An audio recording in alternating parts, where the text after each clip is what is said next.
দর্শক, দৈনিক কালের স্রোতের সাথে আমি শিউলি বাহার আপনাদের সরাসরি যুক্ত করছি ঢাকা অ্যাবাকেয়ার হসপিটালের সামনে থেকে। জানানোর চেষ্টা করছি বর্তমান বিএনপি চেয়ারপারসন বেগম খালেদা জিয়ার শারীরিক অবস্থা। এই মুহূর্তে সাবেক প্রধানমন্ত্রী বেগম খালেদা জিয়ার অবস্থা স্থিতিশীল।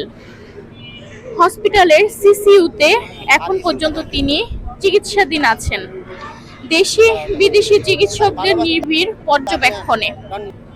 বেগম খালেদা জিয়ার শারীরিক অবস্থা সম্পর্কে সর্বশেষ পরিস্থিতি এখনো আনুষ্ঠানিকভাবে জানা যায়নি, তবে আমরা দেখতে পাচ্ছি দলমত নির্বিশেষে বিএনপি চেয়ারপারসন বেগম খালেদা জিয়ার সুস্থতার জন্য দোয়া কামনা করে যাচ্ছে দলের কর্মী সহ সর্বস্তরের সাধারণ জনগণ।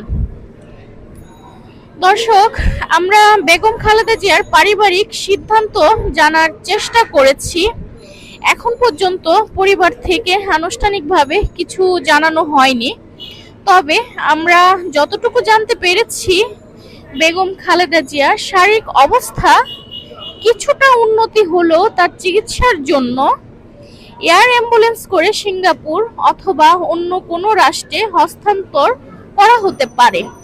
এই ছিল আমার কাছে অ্যাবাকেয়ার হসপিটালের সর্বশেষ পরিস্থিতি।